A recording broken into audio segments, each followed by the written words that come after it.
नमस्कार, मैं हरेंद्र। आशा करता हूँ कि आप लोग सभी निरोग और स्वस्थ होंगे। और आज क्राइम के स्टोरी में एक ऐसी हादसे की कहानी जो रामनवमी, इस महीना रामनवमी 6 अप्रैल को था और 6 अप्रैल के बाद 7 अप्रैल को जो रामनवमी का झंडा विसर्जन किया जाता है और उसी रामनवमी का झंडा विसर्जन के दौरान किस तरह से कुछ लोग जो हाई टेंशन तार के करंट के चपेट में आ जाते हैं, उसी की कहानी है। दरअसल यह कहानी जो है झारखंड में की है और झारखंड में एक शहर जमशेदपुर और जमशेदपुर में एक यशोदा नगर बोलकर के इलाका है जो परसोडी थाना के अंतर्गत आता है। यह हादसा, यह घटना उसी यशोदा नगर, उसी परसोडी थाना के अंतर्गत घटित हुई थी 6 तारीख को। जैसा कि 6 अप्रैल को रामनवमी था और हम सभी लोग जानते हैं कि रामनवमी जो है भारत देश में कितना धूमधाम से मनाया जाता है। ऐसी मान्यता है कि रामनवमी के दिन जो प्रभु श्री राम है वे धरती पर उनका अवतरण हुआ था और इसी की खुशी में लोग जो है रामनवमी पर्व मनाते हैं। और रामनवमी के बाद जो है एक दिन के बाद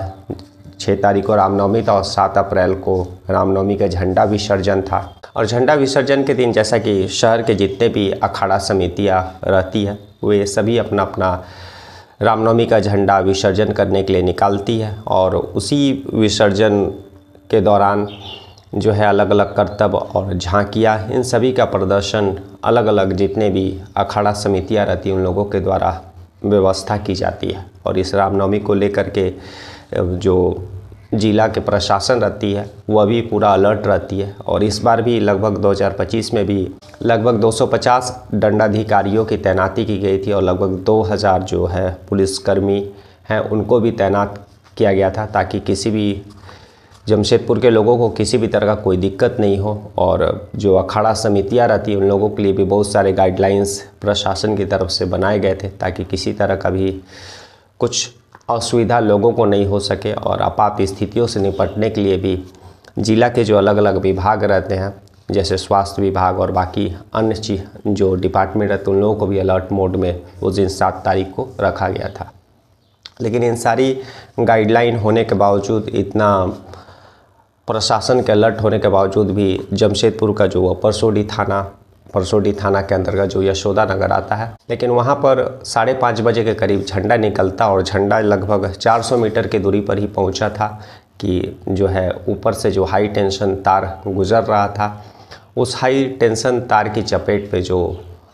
रामनवमी का झंडा रहता है वह आ जाता है और उसके बाद उस झंडे को जितने लोग भी पकड़े रहते हैं वे सभी उसके चपेट में आ जाते हैं। और इसके लिए मैं एक वीडियो रन कर रहा हूं जो उस समय जब झंडा विसर्जन के समय किस तरह से झंडा हाई टेंशन तार की चपेट में आया और कैसे लोग वहां पर कैसे भगदड़ की स्थिति बन गई, वो सारा चीज़ इस वीडियो में रिकॉर्ड है। दरअसल जिस समय झंडा निकल रहा था वहाँ से उस यशोदा नगर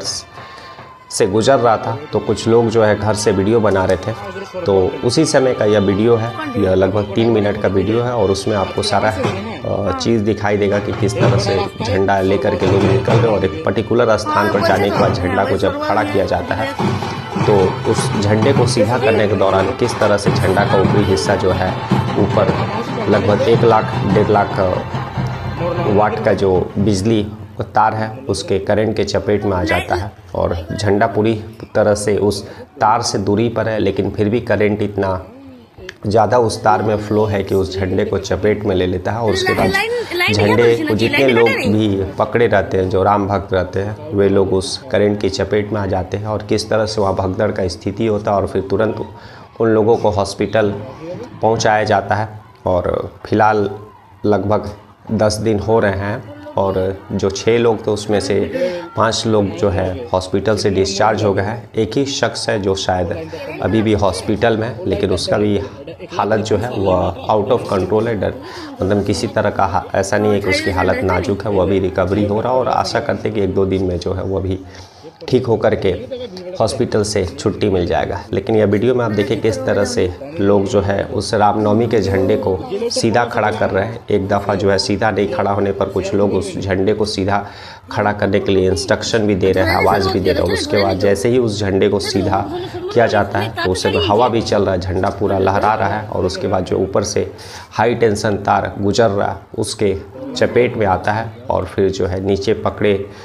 लोग जो रहते हैं झंडे के रस्सी को और बाकी जो उस बांस को, वे लोग करंट की चपेट में आते हैं। फिर झंडा में किस तरह से आग लगता है और किस तरह से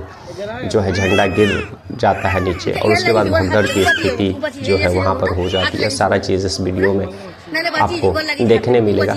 इसलिए यह वीडियो मेरे को इम्पोर्टेंट लगा, इसलिए मैं आप लोगों के साथ शेयर कर रहा हूँ। आप खुद देखिए और खुद इस आपको समझ में आएगा, तो आप खुद देखिए और ख़ुद आपको समझ में आएगा कि किस तरह से जो है उतने लोग वहाँ पर होने के बावजूद भी किसी को भी थोड़ा सा भी भनक नहीं हुआ कि ऊपर हाई टेंशन तार गुजर रहा है और वहाँ पर उस झंडे को सीधा स्ट्रेट खड़ा करना कितना लापरवाही भरा हो सकता है, कितना जोखिम हो सकता है, जिसका खामियाजा कुछ ही सेकंड के बाद वहाँ पर देखने मिल गया। और बताते चले कि वही स्थान है जहाँ पर दिसंबर 2024 में एक 8 साल 9 साल का बच्चा जिसका नाम अभिनव था, उसका पतंग लहराने के दौरान जो है उसका पतंग उसी हाई टेंशन तार की चपेट में आ जाता है और फिर जो है करंट सीधे उस बच्चे को लगता है, जो कि 85% जल जाता है। लेकिन बाद में जो है हॉस्पिटल में 2-4 दिन के बाद उसका मृत्यु हो जाता है। वही स्थान है 100 मीटर की दूरी में, वहाँ पर 2024 में भी एक बच्चे की जान उसी हाई टेंशन तार का करंट के कारण जो है वो उसकी जान चल जाती है। तो यह चीज़ जो है प्रशासन को सूद लेना चाहिए। 2 घटना 6 महीने के अंदर होने के बावजूद भी प्रशासन उस हाई टेंशन तार को जो लटका हुआ है उसको